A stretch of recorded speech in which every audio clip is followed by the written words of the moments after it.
morning, class. Welcome back. I Kanika Nehwal. I'm back with you with a new chapter and a new topic that is teeth and tongue. What is teeth? हम सबको पता है teeth क्या है. Teeth is actually a hard structure which is found in the jaw and which is used to break down the food. Teeth वो है जो हमारी jaw में present होता है and that helps us to chew our food. हमारे दांत हमारा खाना चबाने में मदद करते हैं ताकि वो इंटेस्टाइन तक जा सके और डाइजेशन का प्रोसेस हो सके. So when we smile, laugh or talk, we are able to see our teeth. Mainly, these things are enhanced by our teeth. What are the advantages of having a white sparkling teeth? It gives us confidence. हमारे अंदर confidence लाता है. अगर हम किसी के सामने बैठे हैं और हमारी टीथ वाइट स्पार्कलिंग है तो हम उसके सामने कॉन्फिडेंस से बैठ पाते हैं एंड अच्छे से बोल पाते हैं.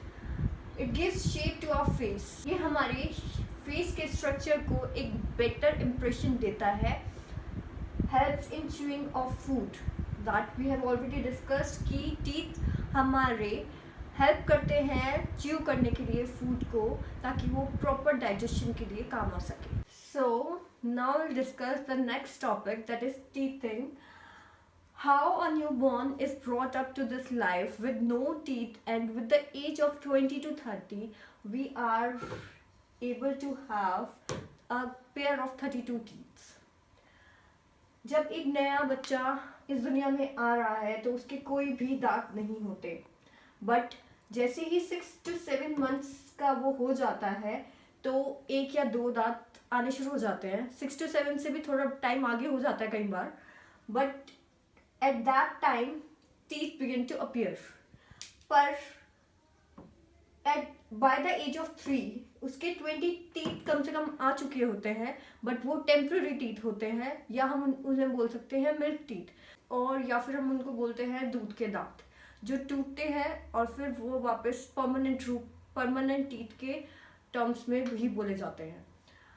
आगे at the age of 6 years to 12 to 13 years हमारे परमानेंट टीथ आ चुके हैं होते हैं. टेम्पररी से परमानेंट पे पहुंच जाते हैं हम लोग. और at the end wisdom teeth हमारे आते हैं जब हम 20 to 30 years के हो जाते हैं. तो लास्ट के जो 4 टीथ होते हैं that are called wisdom teeth जो हमारे 20 to 30 years की एज पर आते हैं. So this is the structure of our mouth. कैसे कैसे यहाँ पर हमारी टीथ सब डिवाइडेड हैं. Will discuss it now. हमारा ये ऊपर वाला पार्ट हम इसको बोलते हैं upper jaw and this one is called lower jaw. Upper jaw consist of 16 teeth and lower jaw too consist of 16 teeth. That is, अपर जो जॉ है उसमें 16 दांत होते हैं और लोअर जॉ में भी 16 टीथ ही होते हैं जो टोटल बनकर हमारे 32 टीथ पूरे कंप्लीट करता है. Now we will discuss the types of teeth. कैसे ये टीथ सब डिवाइडेड हैं. This is the types of teeth. Incisors. Incisors कौन से होते हैं? जो हमारे फ्रंट के 4 टीथ ऊपर भी और नीचे भी. आगे के जो ये 4 दांत हैं इनको हम इंसिजर्स बोलते हैं. They are sharp teeth with sharp straight edges, helps in cutting and chopping of food and it is also known as cutting teeth. ये है हमारा इंसिजर्स जो कि एक शार्प एज के साथ होते हैं जो हमारे कटिंग और चॉपिंग ऑफ फूड में हेल्प करता है.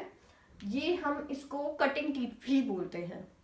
Moving on to the next type of teeth that are canines. What are those? These are sharp and pointed teeth, are helpful in tearing of food and are called tearing teeth. Total number of canines are 4, which are 2 in each jaw. These 2 teeth after incisors. ये 4 दांत आगे के उसके side में जो ये 2 नोकीले दांत होते हैं ऊपर भी और नीचे भी, उनको हम बोलते हैं canines. So the next one is premolars. Premolars कैसे दिखते हैं? दीज आर प्रीमोलर्स एंड ये है स्टार्टिंग के 4 टीथ हमारे हुए इंसीजर्स, उसके साइड में ये कैनाइन्स, एंड देन आर हमारे प्रीमोलर्स। प्रीमोलर्स टोटल 8 होते हैं, 4 in each jaw. So what are the characterizations of premolars? That is flat and broad teeth, helps in cracking hard food, are also called cracking teeth, and as said they are total number of 8 premolars, 4 in each jaw. The last one are molars. ये प्रीमोलार्स से थोड़े ज़्यादा broad होते हैं, जैसे हम देख रहे हैं इस इमेज में, और ये हेल्प करते हैं ग्राइंडिंग ऑफ फूड में।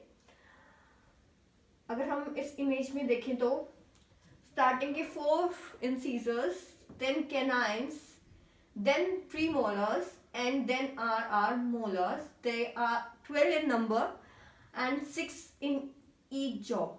यहाँ पर ये 3 है लास्ट वाले, इधर भी ये लास्ट वाले 3, ऊपर भी लास्ट वाले 3, इधर भी लास्ट वाले 3, टोटल हो गए 12. So now I'll discuss the characteristics of molar. They are broader than premolars, helps in grinding of food, and are also called grinding teeth.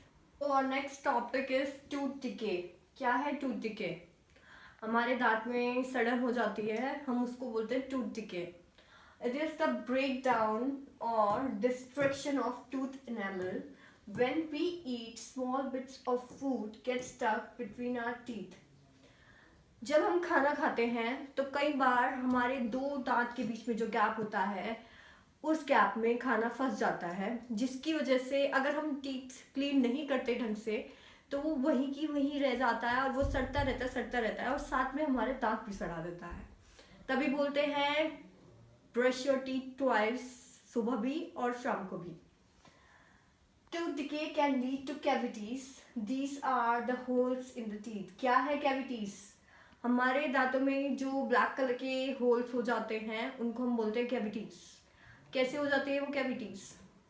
मीठा खाने से, ज़्यादा मीठा खाने से, चॉकलेट्स खाने से, sticky foods mainly causes cavities. So major causes of tooth decay. क्या क्या प्रॉब्लम्स हो जाती हैं हमारे दांत सड़ने से?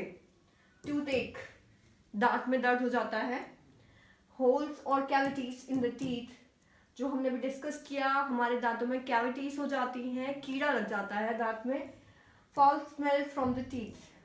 दांत सड़ने की वजह से हमारे मुंह में से गंदी स्मेल आती है.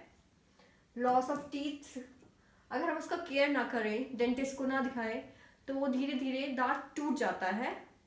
तो इसीलिए बोलते हैं कि हमेशा अपने दांत साफ रखो, खाने के बाद अपने पानी से कुल्ला करो, ताकि जो भी फंसा हुआ सामान रह गया है मुंह में वो साफ हो जाए. Moving on to the next topic, taking care of teeth. कैसे हम अपने दांतों का ध्यान रख सकते हैं? Brush your teeth carefully at least twice a day.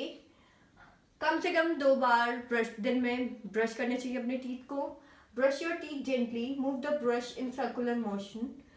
Circular motion में मतलब जिस तरीके से घड़ी घूमती है वैसे ब्रश को घुमाना चाहिए, ताकि हमारे टीथ साफ रहे. और कभी भी हार्ड ब्रश यूज़ नहीं करना चाहिए, बिकॉज वो हमारे टीथ और हमारी जॉ, हमारी गम्स को बहुत नुकसान पहुंचाता है. Eat healthy food such as green leafy vegetables. Avoid sticky foods जैसे कि चॉकलेट्स. ओवर ईटिंग नुकसान देती है. Rinse your mouth well with water. Visit your dentist at least once in every 6 months. हमें डेंटिस्ट के पास कम से कम 6 महीने में एक बार जाना चाहिए. Next is tongue. As we know, this is our sense organ, one of the sense organ, and it helps in tasting of food. Tongue is an organ that helps us identify the taste of food we eat. हम कुछ भी खा रहे हैं, मीठा खा रहे हैं, नमकीन खा रहे हैं, हमें कैसे पता लगता है कि ये मीठा है या नमकीन? अगर हमारी आंखों पे पट्टी बांध दी जाए और हमें कुछ खिलाया जाए तो हम इजीली बता सकते हैं कि ये मीठा है, ये चॉकलेट है, या फिर ये लेस का पैकेट है, कुछ भी है, हम उसको टेस्ट करके बता सकते हैं। कैसे? Because of our taste buds, जो कि हमारी टंग में प्रेजेंट होता है। इसको हम अभी डिस्कस करेंगे। पहले हम डिस्कस करते हैं टेस्ट बर्ड्स क्या होते हैं। ये टाइनी बम्प्स हैं हमारी टंग पे। हमारी टंग पे टाइनी बर्ड्स होते हैं जो कि जिनको बोलते हैं हम taste buds. Taste buds have nerves that tell the brain whether the food is sweet, sour, salty or bitter. Taste buds जो हमारे बम्प्स हैं टंग पर, वो उनमें नर्व्स है जो कनेक्टेड होती हैं हमारे ब्रेन से, जो हमें बताती हैं कि हमारा जो हम खाना खा रहे हैं वो स्वीट है, सार है, सॉल्टी है या बिटर है। और कौन कौन सी प्लेसेस हैं ये हम इस इमेज में देखेंगे जो हमें ये फूड की टेस्ट के बारे में बताती है। जो ये आगे का एरिया है ये हमें बताता है स्वीट टेस्ट के बारे में। उसके साइड में जो ये ब्लू पोर्शन है वो सॉल्टी, और उसके साइड में green part sour taste, and the last one ये येलो एरिया ये बिटर। अगर हम कोई भी स्वीट मतलब कुछ भी चॉकलेट खा रहे हैं तो ये आगे वाले पोर्शन पे लगते ही वो पता लग जाएगा कि हाँ ये स्वीट है। उसके साइड में कुछ भी नमकीन खाया तो ये टेस्ट बर्ड्स हमें बता देंगे कि this food is salty. So this was the functioning of our tongue. So with this we have completed our chapter. Hope you have learned through this video. Keep learning and please do finish the question answers that will be uploaded on the website, and brush your teeth twice daily and do dishum dishum with the cavities and say bye to tooth decay.